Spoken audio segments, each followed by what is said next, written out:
Nos viene ahora una época, nos vienen 10 años, 15 años complejos, de cambios, y desgraciadamente lo que sí sabemos de la historia de la humanidad es que las épocas de cambio radical siempre han sido épocas en las cuales pues, muchas personas han pasado por procesos y han sufrido esos procesos. Ese reinventarse puede ser más complicado, ¿no? O es diferente, porque estamos totalmente en otra película, ¿no? No es cosa sencilla. El año 2022 cerró en los sectores audiovisuales, en los sectores más digitalizados, con un crecimiento de la afiliación de los más importantes con respecto al resto de sectores. Hay ahí un factor humano que está marcado, ¿no? Porque a veces queremos decir, es que nos va a sustituir, es que no nos pueden sustituir. Creo que aquí hay un horizonte amplio en donde, en términos de inteligencia artificial, habrá que generar normas nuevas. Esto no es una carrera contra la máquina, es una carrera con la máquina.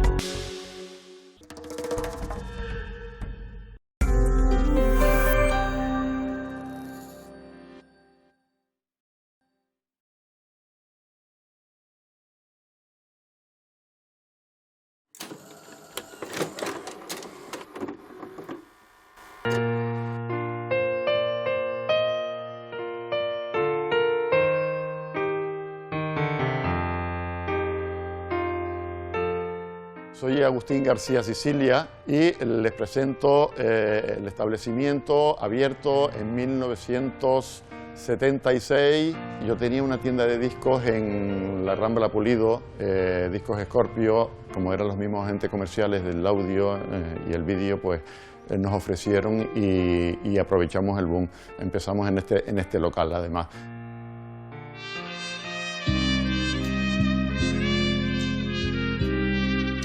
Presiento que este es el comienzo de una hermosa amistad. Adiós, pongo por testigo que jamás volveré a pasar hambre. Porque cuando uno de mis amigos se crea enemigos, yo los convierto en mis enemigos. Posiblemente El Padrino sea la película que más me gusta. Con Falda y a lo loco la he visto más de 40 veces. Desayuno con diamantes, la película más alquilada en su momento, que tuve que comprar muchísimas, Matrix, Gladiator, Titanic. Esas había mucha cola. Bueno, en Canarias, entre todas las islas, deben quedar 3, 4 videoclubs. Realmente en toda España creo que hay sobre 250, 280. En España llegaron a ver alrededor de 8.000 videoclubs. Recuerden que el videoclub en general dio unos 40.000 puestos de trabajo. Habían muchos videoclubs, cada barrio tenía el suyo. Realmente sí era muy rentable. De hecho, nosotros teníamos como 2 o 3 personas para poder atender a todo el público que tenía. Era un ritual venir un fin de semana, sobre todo, a recoger la película y verla en casa. Era increíble porque se formaban hasta colas. Nosotros llegamos a tener como 15.000 socios, pero lo que pasa es que han dejado de venir. Yo miro a mi alrededor y pienso que esto tendría que no acabar.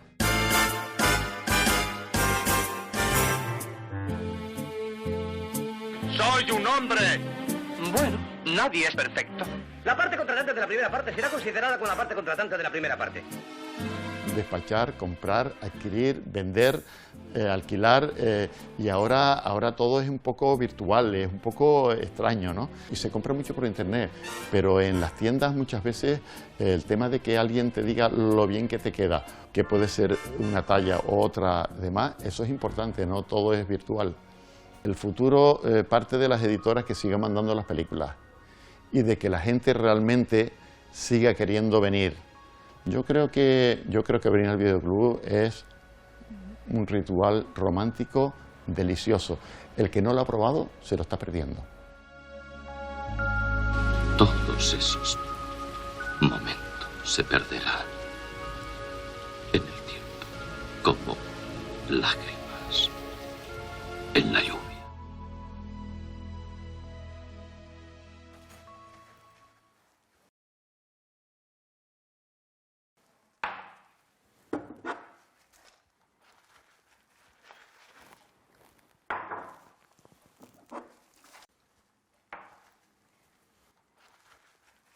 Aspirador, limpia la casa.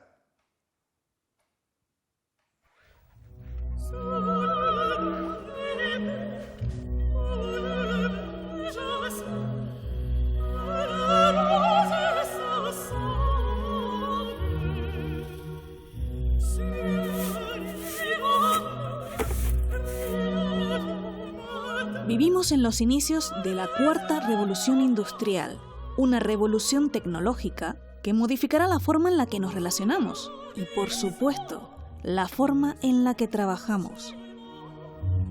Nos viene ahora una época, nos vienen 10 años, 15 años complejos de cambios y desgraciadamente lo que sí sabemos de la historia de la humanidad es que las épocas de cambio radical siempre han sido épocas en las cuales pues, muchas personas han pasado por procesos y han sufrido esos procesos. Esta transformación promete cambiar por completo el mercado laboral y los sistemas de trabajo tal y como los conocemos. Es fácil a lo mejor para gente joven, ¿no? Para gente, como decíamos, con alguna edad avanzada y que se ven sin trabajo, pues ese reinventarse puede ser más complicado, ¿no? La tecnología ha hecho posible automatizar muchos empleos. Hay muchos oficios que se han perdido y otros tantos que están en vías de extinción, pero también se crean nuevos puestos de trabajo. De hecho, el 85% de los trabajos que existirán en 2030 no se han inventado todavía. Hay ahí un factor humano que está marcado, ¿no? Porque a veces queremos decir, es que nos va a sustituir, es que no nos pueden sustituir. Creo que aquí hay un horizonte amplio en donde, en términos de inteligencia artificial, habrá que generar normas nuevas. Esto no es una carrera contra la máquina, es una carrera con la máquina. Un trabajador que no duerme, no se queja y que no falla.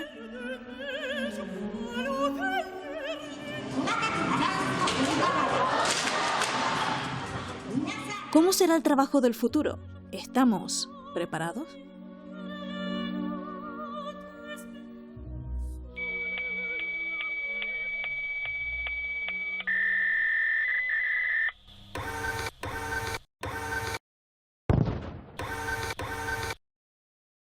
Cae la tarde y, como en otras ocasiones, uno de nuestros invitados está a punto de llegar. Viceconsejero, ¿y esto de las nuevas tecnologías y sus efectos sobre los trabajadores es algo que usted le ayuda a dormir o le quita el sueño? Bueno, quitarme el sueño no me lo quita. Yo creo que los procesos de transformación finalmente terminan encontrando encaje porque el mundo del trabajo necesitará siempre de la mano de obra. Es cierto que va a haber una serie de efectos del proceso de digitalización de la economía sobre muchas profesiones, pero yo creo que hay que buscar las fórmulas para adaptarse rápidamente a esos cambios, pero para eso también requiere de que las instituciones se impliquen y que exista inversión pública para ello, porque si no, no vamos a encontrar las soluciones adecuadas. Pero la tecnología avanza muy rápido. Sí, cada vez más rápido. Yo, en mi caso, he vivido, por la experiencia que tengo, ese proceso de transformación. He visto cómo hay sectores que han ido eliminando puestos de trabajo sin necesidad, incluso empresas que tienen grandes rendimientos económicos, pero que al final pues, prima más la cuenta de resultados, ¿no?, que tener una visión amplia de lo importante que es para nuestra sociedad, que al fin y al cabo es una sociedad instalada en un sistema solidario, y no se le ha dado el valor que se requiere al empleo, ¿no?, al mundo del trabajo y a los trabajadores y a las trabajadoras. Pero efectivamente los cambios cada vez son más rápidos y yo creo que estamos en una contrarreloj y casi me atrevería a decir que hasta en tiempo de descuento. En lo que llega el viceconsejero de Empleo, otras 2 personas se prestan a una prueba de memoria. Ustedes que son expertos en tecnología, a ver si nos pueden informar sobre este sonido, ¿de qué se trata?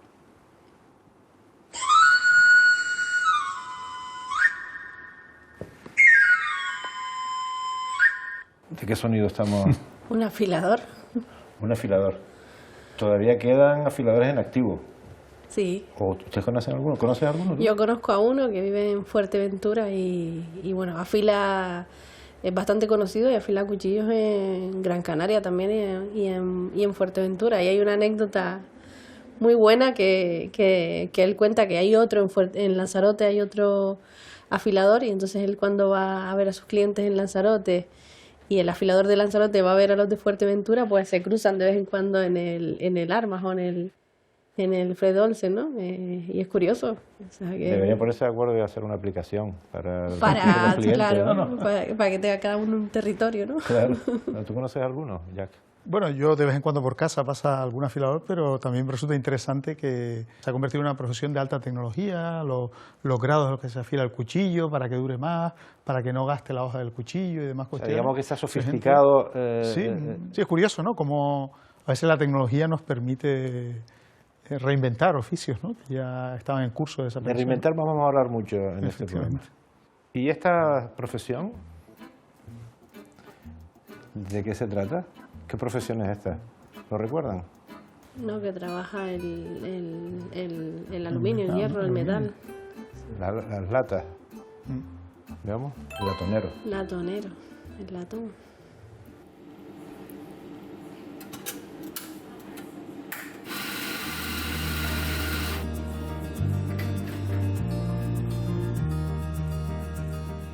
Soy Carolina Villén y soy CEO de Digital Art and Designer, una empresa de base tecnológica, y además pues formo parte de la junta directiva del clúster Excelencia Tecnológica de Canarias desde ya hace 10 años. Yo estudié Ingeniería en Diseño Industrial y mientras estudiaba pues pedí lo que se llaman becas de colaboración. Esta beca de colaboración me llevó a un centro tecnológico especializado en el arbitraje deportivo. Realmente yo fui como diseñadora, en este caso era para la Federación Internacional de Fútbol, para FIFA.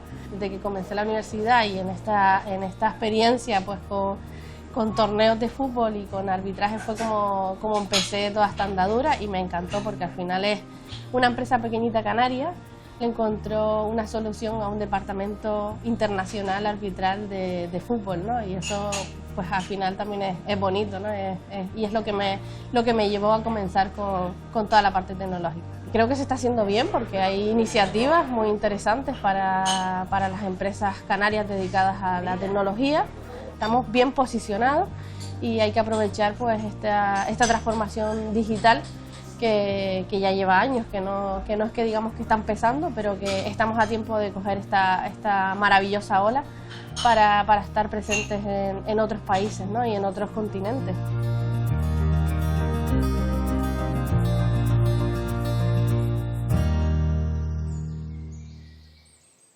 ¿Y estas señoras, estas trabajadoras? La bandera, ¿no? Veamos, la bandera. ¿Y estas señoras? Lechera. Sí. Lecheras, correcto. Esto parece fácil de adivinar. Limpiabotas, ¿no? Limpiabotas. ¿Estas señoras que lloran tanto? Sí, tenía un nombre, pero no me acuerdo. Sí, que... Es una profesión, ¿eh? No, sí. Iban a acompañar en un duelo, iban a llorar en un duelo, ¿no? Pero no me acuerdo... Son las famosas plañideras. Plañideras. Acompañaban a las familias de gente fallecida. Esto hace mucho tiempo que no se ve en Canarias. Esto podría ser el sereno. Los serenos. Eran los que cuidaban las calles y abrían los portales de las casas. Los propietarios llamaban sereno y el sereno venía a abrir la puerta. Lo digo a los efectos de todas las personas que jamás habían oído hablar de esta profesión, como algunas otras que van a aparecer aquí. Son profesiones que han desaparecido. Algunos de sus nombres ni tan siquiera suenan a las generaciones más jóvenes. No es el caso de Gustavo Santana.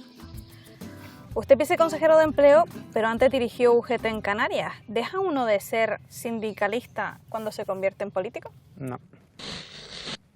Tienes que guardar decoro institucional, pero la vena va por dentro.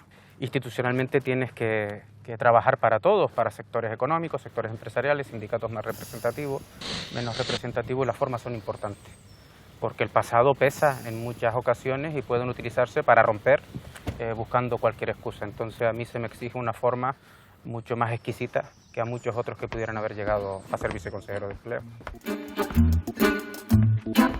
Y mientras el viceconsejero llega, seguimos viendo fotografías del pasado.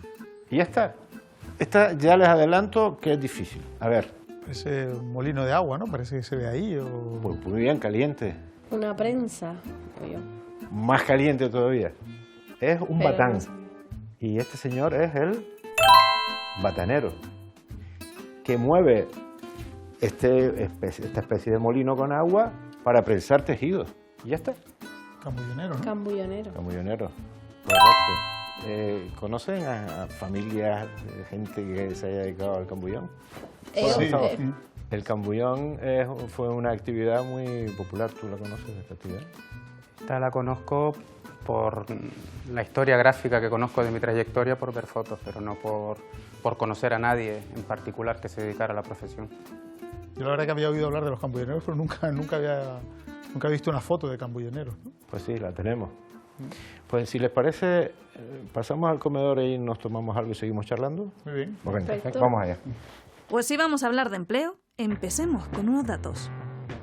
En Canarias hay casi 2 millones de personas en edad de trabajar, pero solo la mitad tienen empleo. Exactamente hay 990.000 trabajadores y trabajadoras en activo, mientras hay casi 170.000 personas en paro, lo que significa que el 14% de la población está desempleada. Esto es 2 puntos por encima de la media de España. En este gráfico vemos cómo la agricultura solo representa el 3% de nuestro empleo, la industria un 4% y la construcción un 6%. En el comercio y la hostelería trabajan el 18% de la población respectivamente. El resto, el otro 50% del empleo, está en el sector servicios, es decir, el 87% del empleo activo está en la sanidad, la educación, el comercio y la hostelería. Es muchísimo. Hemos puesto todos los huevos prácticamente en la misma cesta. Nuestro modelo de futuro debería ir de alguna forma a garantizar las condiciones de subsistencia en torno a tener soberanía de carácter alimentario y de carácter energético. Es que a pesar de que el turismo es nuestro motor económico, nuestra alta especialización hace que haya bolsas de población que no obtenga empleo. El turismo genera la economía suficiente, pero no el empleo suficiente. Acudimos al Observatorio Canario de Empleo para entender cómo debería ser el sector productivo en Canarias para tener una economía más equilibrada. Deberíamos reducir el sector servicios hasta un 80%. Deberíamos, sobre todo, ser conscientes de que deberíamos desarrollar fundamentalmente el sector industrial, que representa muy poco en Canarias, y sobre todo también el sector primario, lo que es la agricultura y sobre todo la pesca y los sectores relacionados con la economía sur y el mar. Ya hemos visto cuál es la situación del trabajo en Canarias y cómo debería ser. Pero ¿cómo serán los trabajos del futuro? El 80% de las ocupaciones que se crearán en el futuro las desconocemos totalmente. Lo que sí sabemos en qué sectores de la economía sí se van a desarrollar. Sabemos que en el ámbito de la tecnología el campo de los datos será fundamental, ¿no? Pues ahora las grandes empresas son empresas de datos. Esto nos da pistas hacia dónde va el empleo. El análisis de datos se convertirá en un elemento clave en la economía. Los datos constituyen las materias primas de nuestro modelo económico. Los datos son el nuevo petróleo de la economía. Si la tercera se basa en la información, la cuarta se basa en el conocimiento. Los trabajos a desaparecer serán aquellos que exigen más desarrollo de fuerza bruta y aquellos trabajos que realizan tareas rutinarias. Los empleos del futuro necesitarán más cerebro, más afecto y más creatividad.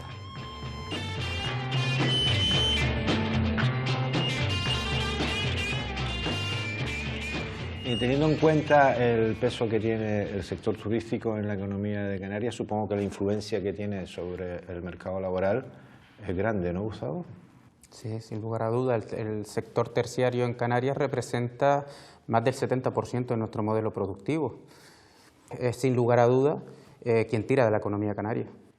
Lo que pasa es que ahora estamos empezando a ver que están llegando una serie de tecnologías, sobre todo la robótica y la inteligencia artificial, y estamos empezando a ver que se está produciendo un primer proceso de sustitución del puesto de trabajo o de determinados puestos de trabajo, de determinadas tareas del puesto de trabajo, ¿no? En los hoteles.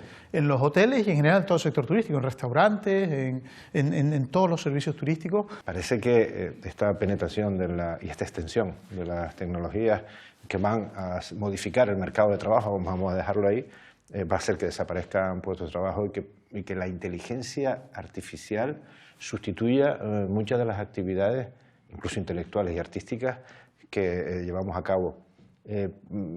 ¿Podemos hablar de tecnopesimismo con tecnopesimismo? No, yo creo que no.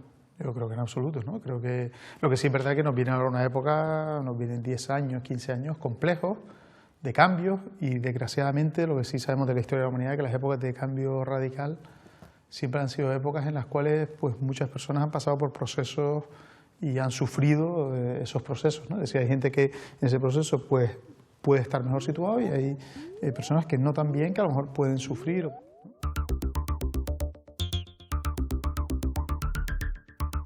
Mi nombre es Jack Bulchan, soy profesor de Empresa Digital de la Universidad de Las Palmas de Gran Canaria y principalmente nosotros intentamos analizar el efecto que la tecnología está teniendo en el empleo y en la sociedad, y en especial, por supuesto, dos tecnologías como son la inteligencia artificial y la robótica. Bueno, en Canarias, como bien sabemos, es una economía sobre todo de servicios, ¿no? Y especialmente del sector turístico. Hasta ahora la tecnología no había entrado, por lo menos de forma masiva, en el sector servicios.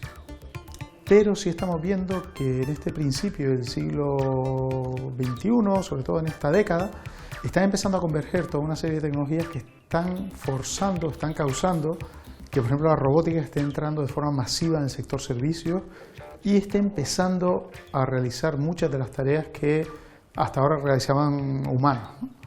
Y ese yo creo que es el gran cambio que veremos en los próximos 10, 15 años.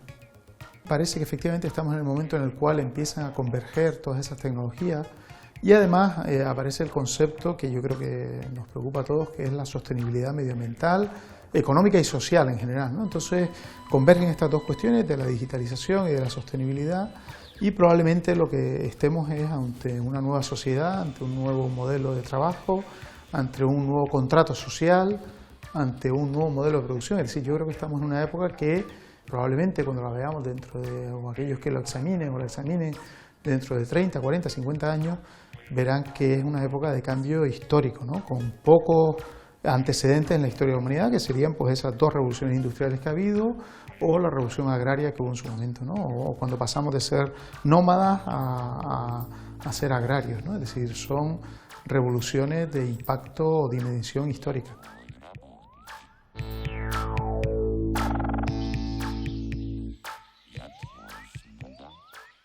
Entonces tenemos que matizar un poquito ese tecnopesimismo. Estamos los profesionales, las profesionales del mundo de la tecnología en Canarias, estamos atentos, preparados, listos ya para ser los que protagonicemos esos cambios desde el punto de vista tecnológico. Nuestro nivel de conocimiento, nuestra formación universitaria nos permite que seamos nosotros y no cerebros venidos de fuera, inteligencia venida de fuera, la que impulsemos este cambio. Yo creo que sí, porque además ya los años atrás hablan, es decir, de la universidad salen profesionales más que preparados. Lo primero es el conocimiento. Entonces, transmitir ese conocimiento a los empresarios, transmitir ese conocimiento a todos los estudiantes que salen de las universidades de diferentes ámbitos, es lo que nos va a hacer que en un futuro salga de aquí esas innovaciones tecnológicas en diferentes servicios. Porque parece que una innovación tecnológica tiene que salir de un informático, ¿no? Al contrario, la idea la puede tener una persona que haya estudiado pues cualquier otro ámbito y que tenga ese conocimiento y necesite la tecnología, ¿no? Es lo que una parte necesitamos a la otra. Pero la clave está en si tenemos la inteligencia de saber aprovechar esto como una oportunidad. Hay que animar a que ese cambio de paradigma en ciertos sectores económicos que tienen una cultura más clásica, más tradicional, empieza a visibilizar que esto es una interpelación a toda la sociedad y a toda la sociedad canaria, que como estamos diciendo, el sector terciario tiene un peso muy importante en nuestro modelo productivo.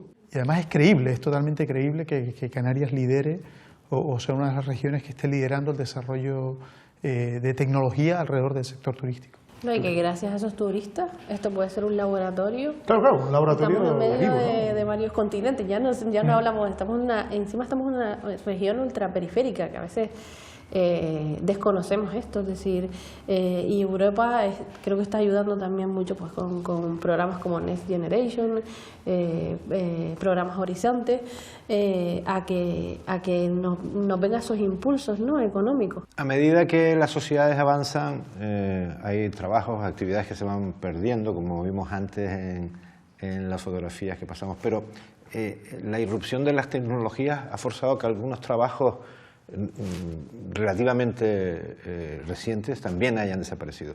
Vamos a ver lo que nos dice este vídeo. La revista Forbes ha elaborado un listado de profesiones actuales que se encuentran en vías de extinción. Algunos hitos, como la autorización en Estados Unidos de los vehículos autónomos en 2011, nos llevan a pensar que el proceso será bastante rápido, aunque parece que no todos están de acuerdo.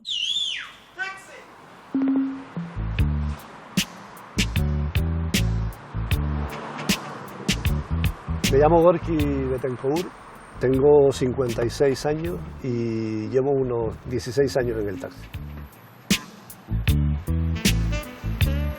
Con respecto al coche autónomo que ya funciona en Estados Unidos y en otras ciudades del mundo, yo entiendo que la tecnología ha venido para quedarse en ese aspecto.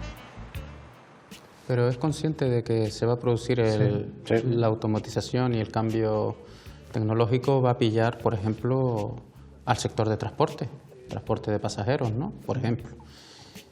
Yo creo que nos indica que sin saber el espacio temporal en el que eso va a suceder, tenemos que ir generando el entorno para también generar otra serie de oportunidades a sabiendas de que puede haber una reducción de empleo en algunos sectores.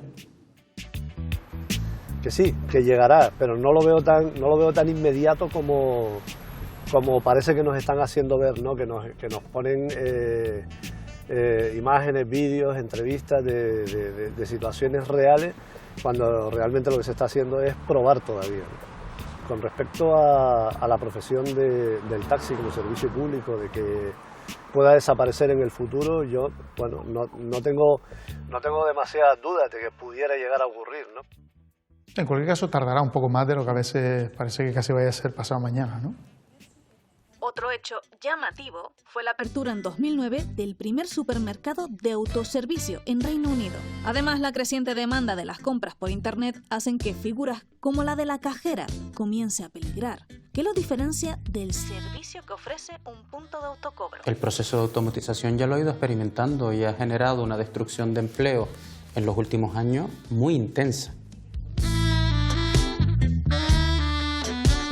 Soy Beatriz Bustos, vivo en Lanzarote hace 23 años, trabajo en una cadena de supermercados hace 15 años y mi función es cajera.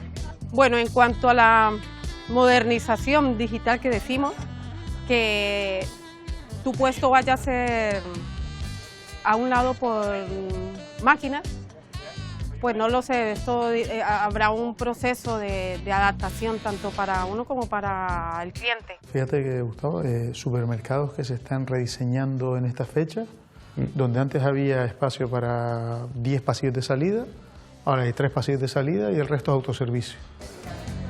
Lo importante de cajera es eso, el trato con el cliente. El llegar, tu buenos días, hola, ¿qué tal, cómo está? Eso también pesa bastante.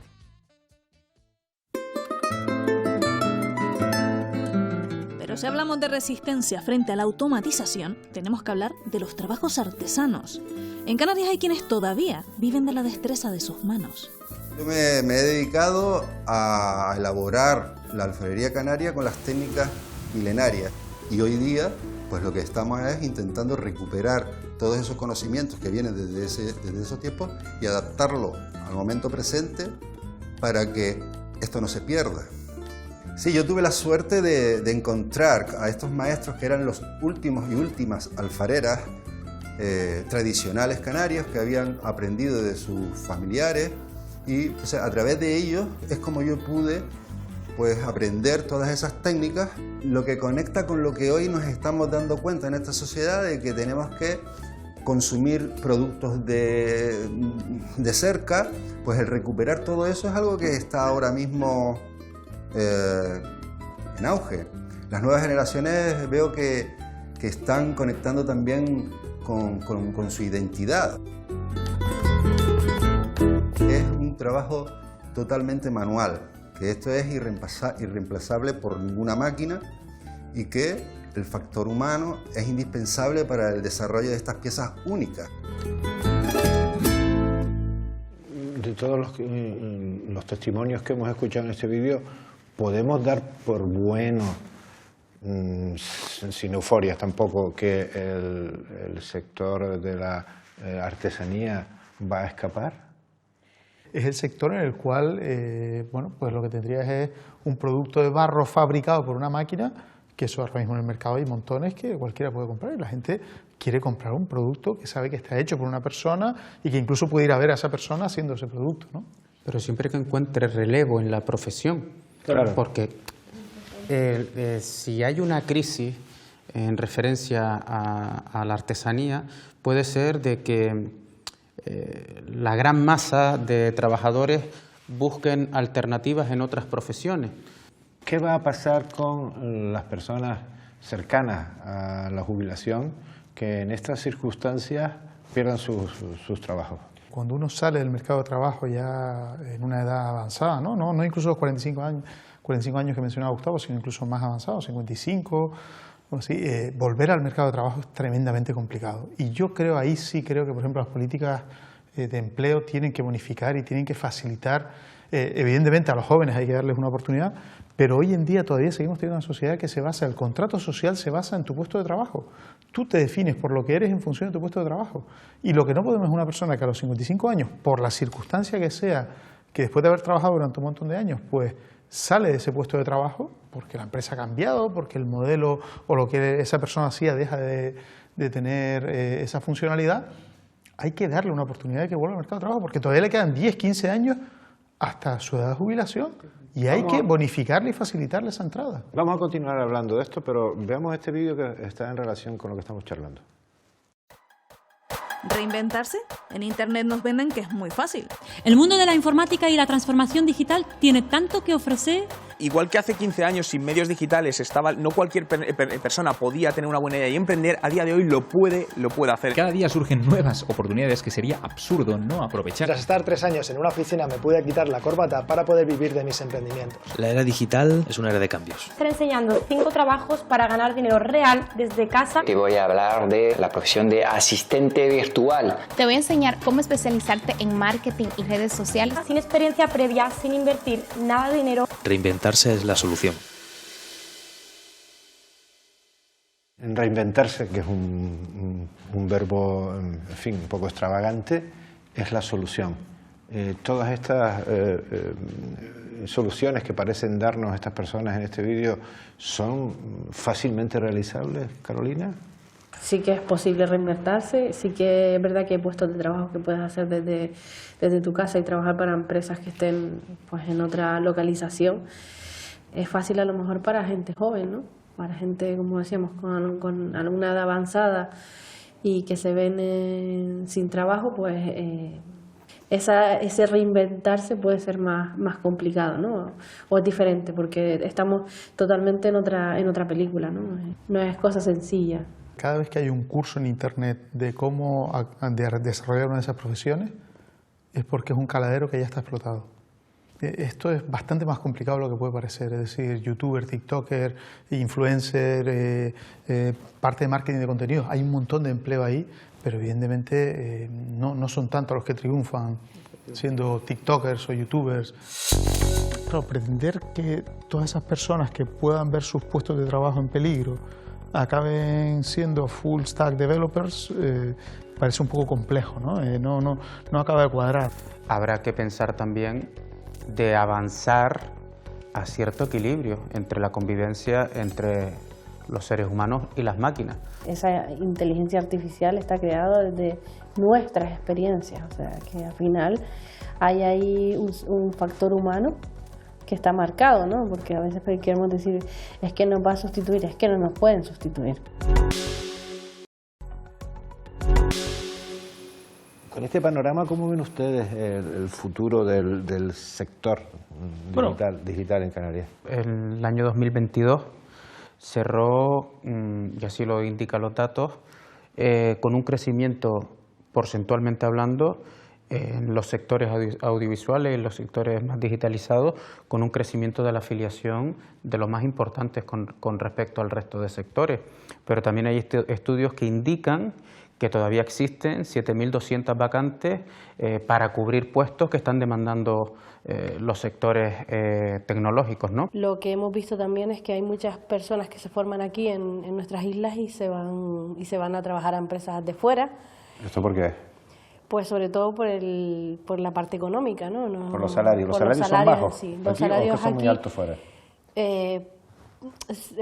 Medio, no, son muy altos fuera y aquí pues no podemos competir con esos salarios para retener ese personal aquí, ¿no? ¿Y los empresarios que se dirigen a solicitar los servicios de las empresas tecnológicas de Canarias están dispuestos a pagar lo que vale un desarrollo tecnológico? Y ya no me voy a la parte privada, me voy a la parte pública también. Que la empresa pública no paga lo que cuesta un desarrollo tecnológico. No, es más, una de las empresas tecnológicas que sobreviven en Canarias, la gran mayoría, podría decir que más de un 50% de sus clientes son de fuera de Canarias. La formación profesional dual es uno de los grandes elementos que yo creo que este es un salto importante para que esas personas que se formen directamente en las empresas al final tengan un vínculo real con las empresas y puedan quedarse al final para satisfacer las diferentes demandas, ¿no? Por no decir que en negociación colectiva todavía hay que dar un salto para que las rentas del trabajo puedan ser atractivas también para muchísimos sectores que están suspendidos. Ingenieros de software, analistas de software, analistas de full stack, desarrolladores de JavaScript, de backend. Estas nuevas profesiones, estas nuevas especialidades sustituirán a los oficios que se van a perder. Claro, pretender que todas esas personas que puedan ver sus puestos de trabajo en peligro acaben siendo full stack developers parece un poco complejo, ¿no? No acaba de cuadrar, ¿no? Entonces deberíamos ir pensando en una revisión del mercado laboral, de las condiciones laborales, de la renta básica universal, de la semana de 40 horas semanales reducirlas a 20. Un momento, ¿pero de qué hablamos cuando hablamos de renta básica universal? Académicos e investigadores sociales llevan hablando de ella desde hace más de 2 décadas, pero solo hace un par de telediarios que la viabilidad del derecho a una renta básica universal se ha puesto seriamente sobre la mesa. Se trataría de una asignación monetaria individual, incondicional, universal, suficiente y regular que se otorgaría a las personas sin cumplir ningún tipo de requisito previo. Su finalidad sería cubrir las necesidades materiales consideradas elementales de forma regular, es decir, se recibiría periódicamente y no de una sola vez. Para sus defensores se trata de una propuesta de política social transformadora y emancipadora, basada en el derecho a la existencia. Para sus detractores es una paguita para pobres y perezosos. El debate está servido. Pero sigamos. Trabajaremos menos horas. ¿Tendrán que garantizarnos las administraciones públicas una renta básica que nos garantice la cobertura de nuestras necesidades? ¿Qué va a pasar? Se podría dar la situación de que en 10, 15, 20 años nos encontremos con que casi no hay puestos, por lo menos con los modelos actuales, para la gran mayoría de la población. Y entonces, pues entendemos que hay que empezar a explorar otro tipo de alternativas. Una de ellas pues podría ser la reducción significativa, no de 40 a 35 horas, sino pues a lo mejor ahora mismo estamos en una época de empezar a pensar en modelos de 20 horas a la semana o por lo menos empezar a experimentar con ellos a ver qué pasa. Y otra de las alternativas también es, ¿por qué no?, plantear y abrir el debate y empezar a experimentar con la renta básica universal. ¿Y eso está en la mente de las instituciones públicas, de los regidores públicos? La gente de las administraciones públicas, los expertos que asesoran a la clase política, ¿están pensando en eso? Depende a quién le pregunte. Bueno, le pregunto al viceconsejero de Empleo del Gobierno de Canarias, porque sectores, supongo que a ustedes les estará llegando algún... No, ya hay proyectos pilotos, no en las 20 horas semanales, sino en las 32 horas semanales, pero hay mucha resistencia a este tema, porque este tipo de políticas, que en mi opinión son necesarias, necesita del concierto de los sectores económicos, de los sectores empresariales. Sin el concierto de ellos, a mí creo que esto se va a antojar prácticamente imposible, pero ese debate sí está encima de la mesa. Estamos viendo los primeros resultados de las semanas de trabajo de 4 días en Europa y son muy buenos. O sea, por ahora, trabajadores contentos, empresarios contentos y socialmente mejora de la conciliación, mejora de los estados de ánimo. O sea, por ahora Pero claro, estos son pequeños experimentos todavía, esto requiere tiempo y requiere... Independientemente de que el Estado intervenga aportando los recursos económicos para ello, vamos a encontrarnos con el gran debate que hemos hablado hasta ahora. ¿De dónde salen esos recursos? Pero vamos a encontrar mucha resistencia y tenemos que ser conscientes de ello. Hay un tema, ¿no? Y dice, ¿de dónde vienen los recursos para poner en marcha la renta básica universal? Y aquí hay una economista británica muy interesante que plantea una cuestión. Cuando una empresa hoy contrata a un trabajador, tributa por ese trabajador. En cambio, cuando una empresa contrata un robot, se le financia la compra de ese robot porque es innovación. Y no deberíamos estar haciendo lo contrario. No deberíamos estar financiando la contratación de esos trabajadores más mayores que no encuentran ese encaje en el mercado de trabajo. Y en cambio, si tú quieres sustituir un puesto de trabajo por un robot, hazlo. Faltaría más que yo te vaya a decir cómo gestionar tu empresa, pero a lo mejor ese robot debería tributar. De todas maneras, una de las conclusiones del Pacto de Toledo es precisamente esa, que los robots tributen por la utilización del robot, porque eso genera una sustitución de mano de obra. ¿Tú pagarías cotizarías por un robot? Pero es que a eso le tenemos que añadir que luego, decir, si yo pongo un robot, porque al final, como hablamos, somos empresarios, si yo bajo los costes voy a tener más ganancias, pero es que luego de las ganancias tengo que tributar. Para que haya un impuesto, perdón, un ingreso mínimo vital que mueva la economía y que claro, exacto. Entonces, yo, por supuesto que yo entiendo que tengo que pagar ese impuesto, pero al final ese impuesto va supeditado a lo que yo gane, ¿no? A la ganancia que saque, que al final no es proporcional si yo cambio a una persona por un robot, ¿sabes? Que creo que la idea es fenomenal y la entiendo lo que quieren decir, pero luego hay un trasfondo, ¿no? Porque al final, claro, lo que pasa es que ahora mismo vemos mira, pago por el robot, pero también pago por los beneficios que saco por tener el robot. Hoy en día hay que tener en cuenta que una tecnología tipo un robot normalmente se amortiza en comparación con una persona en aproximadamente 3 años, ¿no? Hablando de robots, yo creo que ya algo hay que hacer urgentemente porque ya hay robots que imitan demasiadas cosas nuestras. Voy a leer un texto. La inteligencia artificial puede automatizar y mejorar tareas que antes requerían intervención humana. Es probable que en el futuro la inteligencia artificial y el factor humano trabajen juntos para lograr resultados más eficientes y precisos. Este texto, que podía haber sido escrito por cualquiera de las personas de este equipo, lo ha escrito un robot. Lo ha escrito una aplicación que se llama, una aplicación de chat que se llama ChatGPT. Veamos lo que dice este magistrado que ha estudiado en profundidad este asunto. Les aseguramos que este vídeo lo ha escrito y editado un ser humano. Dentro de poco habrá que especificarlo, porque la inteligencia artificial en las redacciones periodísticas es ya una realidad, como acabamos de ver. Eso sí, que los artículos no estén llenos de imprecisiones o incluso mentiras es otra cosa. Y ese es uno de los riesgos de aplicaciones de inteligencia artificial como el chat GPT-3, creado por la compañía OpenAI. GPT-3 es una inteligencia artificial de generación de texto en lenguaje natural, es decir, genera texto como si lo hubiese realizado un humano. Lo interesante, por lo tanto, no es que la inteligencia artificial genere texto totalmente original, sino que la originalidad se encuentra en la entrada, es decir, en el prompt que utiliza el usuario para que la inteligencia artificial arroje un texto. Javier Ercilla es juez de lo social en Las Palmas de Gran Canaria. En 2019 declaró improcedente el despido de una trabajadora que fue sustituida por un bot, es decir, un robot de automatización de procesos. ¿Tú conocías esa sentencia? Pero fíjate que lo que está hablando que el despido es improcedente, es decir, en términos, está hablando de una cuestión económica. La empresa paga el despido improcedente y se queda con el robot. Efectivamente. Lo que hacía esta señora era coger las facturas y ver la gestión de cobro.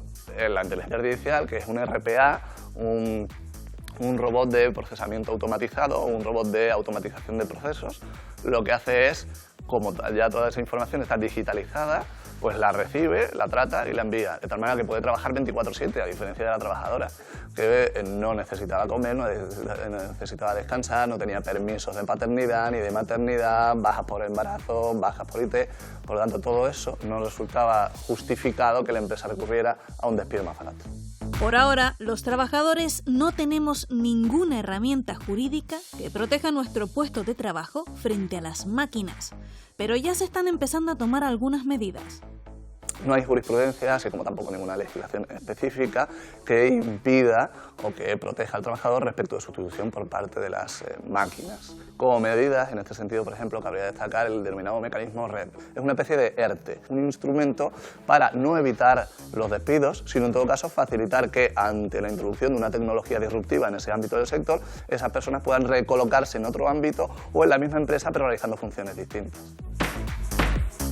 Quizá dentro de poco, si somos despedidos de manera improcedente, nos pueda defender un abogado de inteligencia artificial como este, Do Not Pay, que ya existe en Estados Unidos. Aquí en España, el propio magistrado Javier Ercilla ha programado y experimentado cómo podría ser un juez de inteligencia artificial. Lo que hice fue crear un prompt, es decir, una entrada. Le dije cuál era el rol que tenía que asumir la inteligencia artificial, es la de juez en una sentencia, y qué es lo que tenía que hacer, cuál era el objetivo. Y era simplemente devolver un texto en el que se valorara la credibilidad o incredibilidad de un testigo en función de unos argumentos. Considero que no debería haber jueces de inteligencia artificial. En primer lugar, la inteligencia artificial actualmente no está desarrollada como para resolver problemas de un nivel o de una tarea cognitiva profunda como el que supone la resolución de cuestiones judiciales. Yo no utilizo inteligencia artificial para resolver problemas, no lo considero ético. En primer lugar, habría que avisarlo. No considero además que debería haber jueces de inteligencia artificial porque, para empezar, ¿quién desarrolla esos jueces de inteligencia artificial? ¿El Poder Legislativo o el Poder Ejecutivo? En caso de que tuviera lugar el desarrollo de un juez de inteligencia artificial por uno de esos dos poderes, se rompería la división de poderes y con ello, por lo tanto, la muerte de Rousseau. ¿La inteligencia artificial sustituirá a los abogados? No. Los abogados que trabajan con inteligencia artificial sustituirán a los abogados que no trabajan con inteligencia artificial. ¿Y serán mejores los abogados? Jueces, claro, porque donde tú, como abogado, tienes una capacidad de revisar una serie de puntos limitada, la inteligencia artificial tiene una capacidad muchísimo mayor. Esto no es una carrera contra la máquina, es una carrera con la máquina. Si en las redacciones y en los juzgados la inteligencia artificial está empezando a funcionar, imaginen en cuántas profesiones las máquinas ya están sustituyendo a las personas. Traductores, intérpretes, teleoperadores, conductores de guagua o taxi, cajeros de supermercado, recepcionistas, cocineros e incluso artistas. Esto es lo que dibujó una inteligencia artificial cuando se le pidió que representara a Canarias y a Tenerife. ¿Y quiénes serían los principales afectados? Los más perjudicados sobre todo se introducirían en el ámbito de la administración, en el ámbito del campo. En el ámbito de la administración, sobre todo de las personas administrativas, más del 60% son mujeres, por lo que tendríamos que tener en cuenta una perspectiva de género en el ámbito de la desaparición de ese trabajo bastante feminizado. Por otro lado, en el ámbito del campo está integrado básicamente por personas migrantes, por lo tanto también habría que tener en cuenta una perspectiva de origen. ¿Nos van a quitar el trabajo? La respuesta es sí, pero se van a generar otros muchos en los que vamos a poder realizar nuestras labores. Por otro lado, aparecerán nuevas profesiones. La inteligencia artificial es ya una realidad y ha venido para quedarse. A mí de este vídeo hay algunas cosas que me han dejado un poquito inquieto. Por ejemplo, cuando habla de la creación artística, que se puede pintar un cuadro, que se puede componer una canción, por ejemplo. ¿Hasta dónde va a llegar esto? ¿Se conocen ya los límites o esto también es imprevisible? Bueno, una cosita que sí habría que comentar en primer lugar es que es cierto que sabemos que hoy en día la inteligencia artificial puede generar música, puede generar arte, puede generar todo tipo de manifestaciones creativas. Lo que pasa es que hay que reconocer que siendo capaz, es capaz de hacerlo siempre en base a bases de datos de cosas hechas por humanos, ¿no? Todavía no hemos visto que la inteligencia artificial sea capaz de hacer o de crear realmente desde cero. Por ahora no lo hemos visto. Entiendo que tampoco será algo que dejaremos de ver, es decir, entiendo que es algo que podrá pasar. Pero teniendo en cuenta que el género humano no es perfecto, incluso es malvado, que puede inventarse noticias para que la inteligencia artificial construya noticias falsas, ¿esto podrá ser perverso en algún momento? Bueno, hay una cosa, tenemos que tener miedo a la perversión de la inteligencia artificial. Hay un ejercicio muy interesante que es ChatGPT, que es el que está ahora de moda, fue entrenado con datos hasta 2021. Si tú le preguntas algo que haya sucedido con posterioridad o que no sepa o que no tenga claro, muchas veces se inventa la respuesta. Pero bueno, también hay que decir que esa inteligencia artificial está creada desde nuestras experiencias, o sea, que al final hay ahí un factor humano que está marcado, ¿no? Porque a veces queremos decir, es que nos va a sustituir, es que no nos pueden sustituir, pues porque el chat en este caso, si no lo actualizamos, pues se va a quedar obsoleto y va a empezar a mentirnos. Cualquier sistema de información sin los datos humanos nuestros no va a poder enriquecer, ¿no? Entonces al final no lo veo como algo que nos sustituya, no somos sustituibles, sino somos al final la base de que la tecnología crezca y nos ayude en diferentes ámbitos. Carlos, una cuestión fundamental es las tareas no rutinarias. Es decir, todo aquello que sean tareas rutinarias son más fácilmente digitalizables, vamos a decirlo así. ¿La tarea rutinaria de un político te van a sustituir por una máquina? Si tomara mejores decisiones que los políticos actuales, a lo mejor no estaría tan mal, ¿no? ¿Cómo ves tú el futuro más inmediato? Yo creo que no me refiero a la clase política. No, creo que la conclusión es de que al final todo depende de las decisiones que tomemos los propios seres humanos. Creo que aquí hay un horizonte amplio en donde, en términos de inteligencia artificial, habrá que generar normas nuevas, pero sobre todo tenemos que ser conscientes que en el mundo capitalista en el que estamos inmersos habrá que pensar también de avanzar a cierto equilibrio entre la convivencia entre los seres humanos y las máquinas, porque si no, en esas decisiones que tomemos, si no acertamos, posiblemente cometeremos errores que generarán tensiones y crisis muy importantes en este proceso de transición que está abierto.